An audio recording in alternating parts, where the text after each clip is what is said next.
Hello. Now, I've got a bee in my bonnet about farming, about the fact that we're losing more and more agricultural land to solar farms, particularly because in my area, we are about to become one of the solar cities, effectively. Tens of thousands of acreage of agricultural land is being used for solar panels. Now, my issue with solar panels is also significant. They're Chinese for a fact, so we're not building our own solar panels. We have to import them from China. We have to export them back to China if we want to recycle them, as if that's ever going to happen. So their carbon footprint before we've even got any energy is fairly horrendous. Now, on rooftops, fine. On car parks, brilliant. On central reservations in motorways, great. Land that's not being used for anything other than just being there, fantastic. Farmland, not so much, because it's kind of there to feed us, isn't it? It's kind of there to be not only visually beautiful, but it's there to give us food.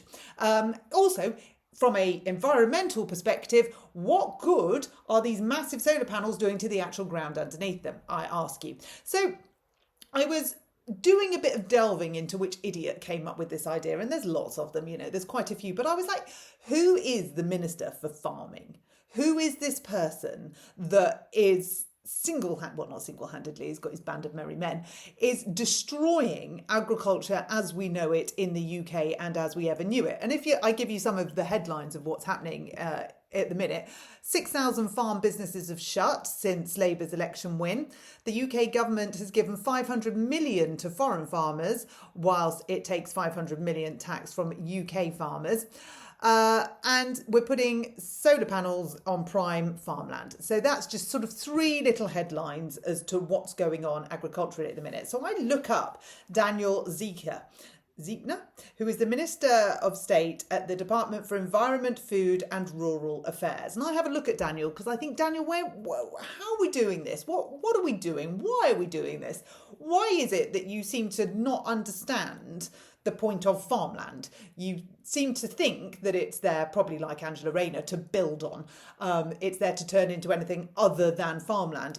Our food security, we're talking about spending money on our national security, but we don't seem to care about our food security. So our imports are going through the roof, exports not so much. And feeding ourselves, well, you can forget that, because you are now, if you are in an area where there's council allotments, Angela Rayner's given powers for the councils to sell those off. Guess what they're going to put on there? Housing. I wonder who it's for. It certainly won't be doctors, surgeries, dentists, schools, any of the community things that we actually need. And we, of course, when we're talking about being green and net zero and all of that, we don't seem to be using the empty buildings that we've already got. We don't seem to be recycling homes. We just want to try and build them. And we'll do that on allotments if we can. So again, if you were planning on growing your own, forget it. Do you remember Dig for Victory? Not so much. Dig your own grave, Labour.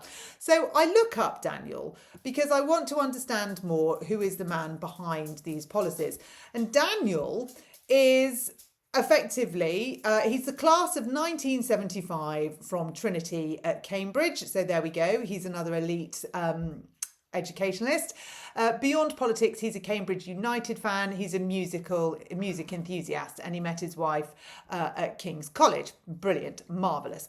His roots are from Cambridgeshire, and this is an interesting point. He says, my mother's roots in Cambridgeshire have given me a grounded understanding of local communities, their needs, traditions, and the importance of policies that actually improve people's day-to-day lives. Well, not farmers, obviously. You don't count as those communities, or anyone that wants to eat anything. You certainly don't count as those communities. He's talking about different communities, not quite sure which ones, but different communities. And then he talks about my interest in politics began in my teens as I became more aware of social inequality and injustice. So we've got another one who feels as though they've got a point to prove. And we're turning our point to prove into politics, which is affecting people like you and me and communities, even though he says that he's there to build communities. He went to King's, he went to Trinity College. He talks about how important it is to have small tuition in very small groups can help give confidence that sets you up for almost anything later. So hang on a minute. Tuition in very small groups can help give you confidence, but we're making class sizes in the UK bigger than they've ever been before. Tuition in small groups is something that the independent sector was providing, but the independent sector at the hand of Labour is now going pop in education, so there will be no tuition in small groups, so people won't build their confidence, will they, Andrew or Daniel, because that's being taken away from them as well, like the farmland. So it sort of goes on. He talks a lot about wanting a fairer society, yet actively what's the word I'm looking for? Implementing. There you go. I knew it started with an I. Implementing policies that do not create a fairer society, particularly if you're a farmer, but then you don't really count because you're not part of the communities that he was talking about. So Daniel worked in IT. He's done a lot of work in the IT sector. He's seen firsthand the impact of technological change on the workforce, from job instability to the rapid pace of skill development needed to keep up. This experience made me deeply aware of the need for policies that support workers through transitions, especially as technology continues to reshape the job market. So we're supporting workers, but not farmers, not you. You don't count. The technology that you might use within the farming industry, we'll forget that. That's of no importance to him because he wants solar panels on your farmland. So this is Daniel, who is in charge of our rural affairs and our agriculture, somebody that's never farmed a farm in their life, somebody that's never run a business in their life, somebody that's got no understanding of what running a business and a farm business might look like, and certainly not somebody who's interested in the communities of the farmers, the farming community. He's interested in the communities of Cambridge, with Cambridge United and his wife that he met at King's College.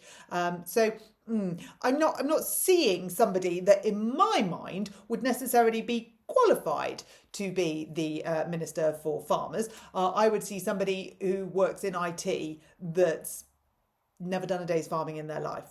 So yet again, we have another political placement of somebody who's not fit for the job. Meritocracy. Remember, it's not about whether you can do the job if you're in the Labour Party, it's whether you should societally, demographically and politically do the job, but not whether you've actually got the skills for it. Which is why, of course, we see Sadiq Khan asking people to apply for jobs only if they're from certain backgrounds, not if they have the skills to do said job. That is why, of course, we see that Labour wants to make sure that civil servants from 2026 will only come from working classes. And I'm sure within those working classes there'll be subsections, but not, of course, if they can do the job, because they don't put people who can do the job in the position of doing the job, because that would make sense. That's right. And don't get me wrong, I have no doubt that it's exactly the same in all the political parties. On this one, they're all as bad as each other, aren't they? None of them could organise a piss up in a brewery because none of them have any actual life experience. Well, a few do, but not many. So this, when you're next seeing stuff, when you're next seeing headlines about the farming community and how it's all going to manure, because the person in charge of the policies and the rules clearly hasn't got a clue about the farming community. Now, if I were in the farming community, which I'm sort of not, but I've got one slight foot in, I did a bit of bailing at the weekend, I think I'd be getting more and more angry as the days go by. They are. I'm seeing their slogans everywhere and I'm supporting them. I am 100% with the farmers and I am 100% not with the Labour government. So if anyone was sort of questioning where my political allegiance is, I can tell you where it's not. It is not with Labour.